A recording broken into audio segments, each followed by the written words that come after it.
और एक जैसा कि एक गुरुदेव आपने अभी मुझे बताया था 3 साल 3 महीने 3 महीना और 13 13 दिन की परिक्रमा के बारे में। इस बारे में देखो सभी लोग ज्ञाता नहीं है, सभी लोग जानते नहीं है। सभी लोग जैसे रामायण हमने सुना कि तुलसी बाबा का लिखा हुआ है, हम भी अपने घर पे कहवाने लगे। जी गीता हमारे दादा पढ़े थे, गीता हमको भी पढ़ा, हमने पढ़ के सबको बताने लगे, गीता पढ़ लिया। लेकिन जन्मीन क्या है, 13 दिन इसलिए लगाया जाता है कि 13 सारे मनुष्य की होती है।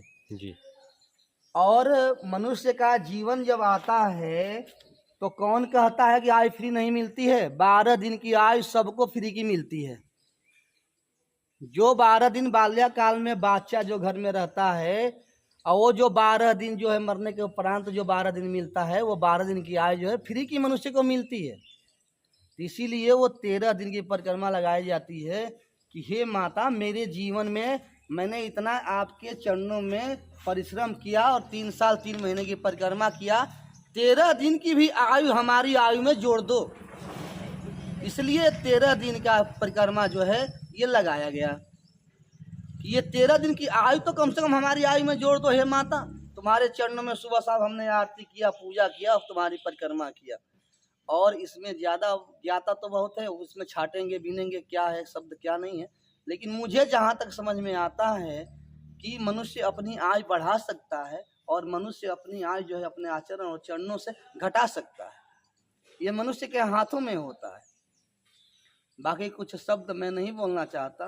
और आपका जो अनूठा संकल्प परिक्रमा में स्वयं भोजन बनाकर ही ग्रहण करना देखिए, है। वो मेरा संकल्प टूट चुका है, इसलिए मैं उस पर कोई परिचर्चा नहीं करना चाहता हूँ। जी क्योंकि ये साधु समाज पे एक लांछन शब्द है। जी क्योंकि मैं एक साधु को लेके आया था और साधु ही मेरा सामान लेकर चलता बना। जी आपने हाँ बर्तन और ये भोजन बनाने के लिए जो सामग्री खरीदी थी वो साधु ही लेकर चलता बना। तो मैं इस पे अब कोई टीका टिप्पणी नहीं करना चाहता हूँ। अब परिक्रमा मेरी चाहे जैसे भी हो, जिसके ही हाथों हो, अब मैं उस पर कोई चर्चा नहीं करना चाहता हूँ। मैं 10 साल से सोच के आया था कि मैं परिक्रमा ऐसे करूँगा, लेकिन वो मेरा संकल्प तो टूट गया। मैंने जीवन में जो सोचा वो मैंने किया। लेकिन चाहे शायद वो किसी संस्था का जुड़ा हुआ व्यक्ति था कि वो कहाँ से आया था, वो सीताराम जी बोल रहा था कि मैं हूँ, या पागल था, विक्षिप्त व्यक्ति था, या कोई और उससे जुड़ा हुआ है, उसके साथ में है, मैं इसको विस्तार नहीं करना चाहता। अब मेरा टूट गया, व्रत तो टूट गया। अब फिर मैं चाहे 3 साल में इसको पूरा करूं या 3 महीने में पूरा करूं, फिर कभी मुझे उठाना होगा तो फिर 3 साल 3 महीने की परिक्रमा उठाऊंगा। अभी निवास वही है आपका यूपी उत्तर प्रदेश? मेरा निवास कहीं भी नहीं है। अगर तुम्हारा मन पवित्र है तो तुम्हारे मन में मेरा निवास है, जय क्योंकि हो। मेरा नाम एक श्री राम भी है।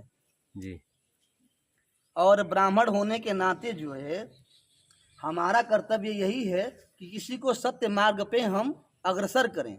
हमारा कार्य नहीं है किसी को पूजा पाठ में हम विघ्न डालें और किसी को पीछे खींचें।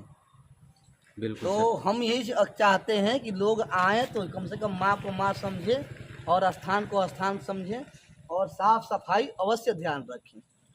क्योंकि साफ सफाई ना किसी बिरादरी का है। और देखिए, हवा जल ये कुछ ऐसी चीजें हैं कि किसी ब्राह्मण की और किसी अन्य बिरादरी का ये नहीं है। जल सबको पीना है, हवा जो है सबको चाहिए स्वच्छ। कुछ ऐसी चीजें हैं जो प्राकृतिक ने बनाया है, वो सबको चाहिए। गाय का दूध सबको चाहिए, है ना। अपनी माँ का दूध सबको चाहिए। तो जो हम अपनी अपनी दूसरी माँ को स्वच्छ नहीं रख पाएंगे तो हमारी माँ कैसे स्वच्छ होगी? बिल्कुल सत्य।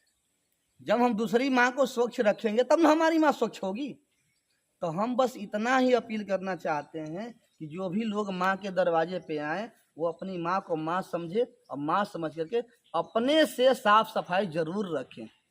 नर्मदे हर गुरुदेव, बहुत अच्छा नर्मदे संदेश हर। आपका, बहुत ही बढ़िया। हम पहुंचाने की कोशिश करेंगे।